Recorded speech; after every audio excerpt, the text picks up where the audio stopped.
Hi hello welcome back to Bindu's cooking. ಇನ್ನೂ ಯಾರೆಲ್ಲ ನನ್ನ ಚಾನಲ್ನ ಸಬ್ಸ್ಕ್ರೈಬ್ ಮಾಡ್ಕೊಂಡಿಲ್ವೋ ಬೇಗ ಸಬ್ಸ್ಕ್ರೈಬ್ ಮಾಡ್ಕೊಳ್ಳಿ. ವಿಡಿಯೋ ಇಷ್ಟ ಆದರೆ ಲೈಕ್ ಮಾಡಿ, ಶೇರ್ ಮಾಡಿ. ನಾನಿವತ್ತು ನಿಮಗೆ ಮನೇಲೇ ಸಿಂಪಲ್ಲಾಗಿ ಫ್ರೆಂಚ್ ಫ್ರೈಸ್ ಹೇಗೆ ಮಾಡೋದು ಅಂತ ಹೇಳಿ ತೋರಿಸ್ಕೊಡ್ತಾ ಇದ್ದೀನಿ. ಹೇಗೆ ಮಾಡೋದು ನೋಡೋಣ ಬನ್ನಿ. ನಾನಿಲ್ಲಿ ಅರ್ಧ kg ಆಲೂಗೆಡ್ಡೆ ತಗೊಂಡು ಅದರ ಸಿಪ್ಪೆ ಎಲ್ಲ ಮೇಲ್ಗಡೆ ತಗೊಂಡು ದಪ್ಪನಾಗಿ ಉದ್ದುದ್ದ ಸ್ಲೈಸ್ ಥರ ಕಟ್ ಮಾಡ್ಕೊತಾ ಇದ್ದೀನಿ. ನಿಮಗೆ ಜಾಸ್ತಿ ಬೇಕು ಅಂದರೆ ಜಾಸ್ತಿ ತಗೊಳ್ಳಿ. ನಾನಿಲ್ಲಿ ಅರ್ಧ kg ತಗೊಂಡಿದ್ದೀನಿ.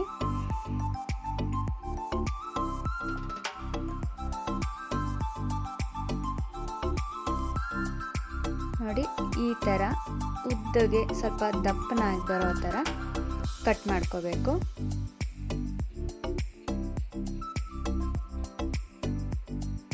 ಈಗ ಕಟ್ ಮಾಡ್ಕೊಂಡ್ಮೇಲೆ ನಾನು ಇದನ್ನು ನೀರಿಗೆ ಹಾಕಿ ಕ್ಲೀನಾಗಿ ಒಂದು ಸತಿ ವಾಶ್ ಮಾಡ್ಕೊತೀನಿ ಎಲ್ಲ.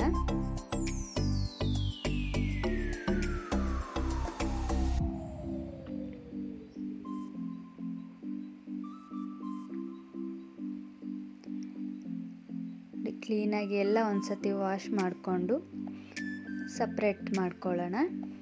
ಈಗ ಆಗಿದೆ.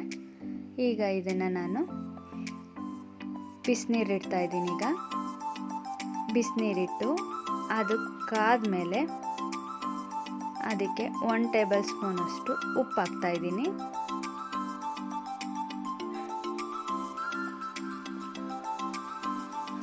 ಈಗ ಅದು ಕಾದಿದೆ.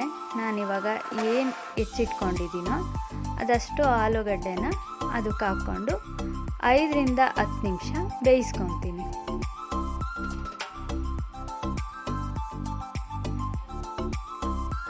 ಈಗ ಆಗಿದೆ. ನಾನು ಸ್ಟವ್ ಆಫ್ ಮಾಡಿಕೊಂಡು ಅದನ್ನು ನೀರನ್ನೆಲ್ಲ ಸಪ್ರೇಟ್ ಮಾಡ್ತೀನಿ. ನೋಡಿ, ಅದು ಅರ್ಧ ಬೆಂದಿರುತ್ತೆ. ಈಗ ಅದು ನೀರನ್ನೆಲ್ಲ ಸಪ್ರೇಟ್ ಮಾಡಿಕೊಂಡು ಆಲೂಗಡ್ಡೆನ ಸಪ್ರೇಟ್ ಮಾಡ್ಕೊಂಡು ತೆಗೆದಿಟ್ಕೊಳ್ಳೋಣ. ಅದರಲ್ಲಿ ಸ್ವಲ್ಪನೂ ನೀರಿನ ಅಂಶ ಇರಬಾರ್ದು. ತೆಗ್ದಿದ್ದೀನಿ.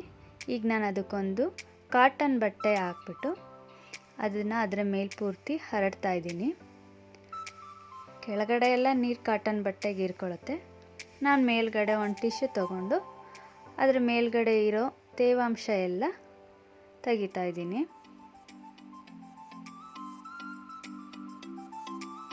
ನೋಡಿ, ಅದೆಲ್ಲ ಆದಮೇಲೆ ನಾನು ಒಂದು ಬಾಣಲಿ ಇಟ್ಟು ಎಣ್ಣೆ ಕಾಯೋಕ್ಕೆ ಇಟ್ಬಿಡೋಣ.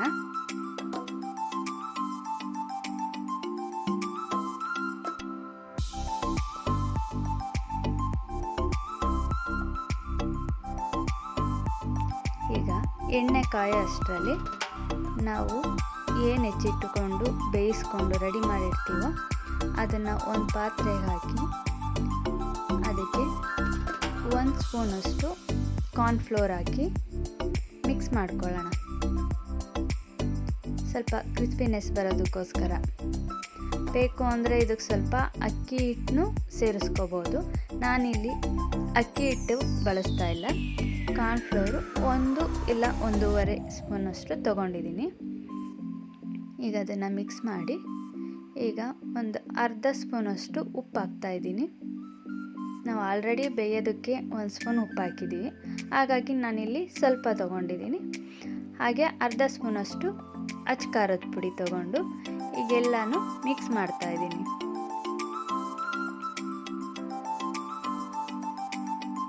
ಈಗ ಇದಾಗಿದೆ. ಎಣ್ಣೆ ಕಾದಿದೆಯಾ ಅಂತ ನೋಡಿ ಅದಕ್ಕೆ ಹಾಕೋಣ.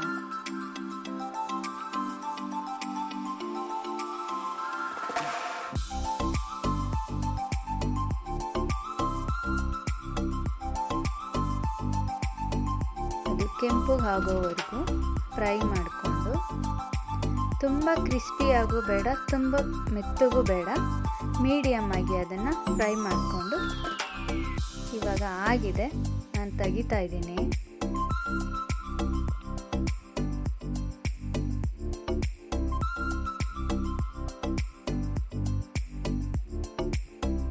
ನೋಡಿ, ಇಷ್ಟ ಆದರೆ ಸಾಕು. ತುಂಬ ಮೆತ್ತಗೂ ಇಲ್ಲ, ಕ್ರಿಸ್ಪಿಯಾಗೂ ಇಲ್ಲ. ನೋಡಿ, ಈ ಥರ ಬಂದಿದೆ.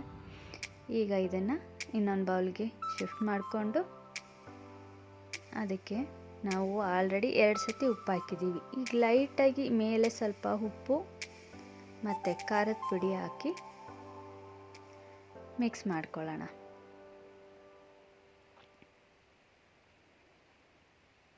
ಈಗ ಮಿಕ್ಸ್ ಆಗಿದೆ. ಫ್ರೆಂಚ್ ಫ್ರೈ ರೆಡಿಯಾಗಿದೆ. ಟೊಮೆಟೊ ಕೆಚಪ್ ಇಲ್ಲ ಕೆಂಪು ಚಟ್ನಿ ಜೊತೆಗೆ ಇದನ್ನು ತಿಂದರೆ ಟೇಸ್ಟಿಯಾಗಿರುತ್ತೆ. ನೀವು ಟ್ರೈ ಮಾಡಿ, ಹೇಗಿದೆ ಅಂತ ಹೇಳಿ ಕಮೆಂಟ್ ಮಾಡಿ. Thank you for watching.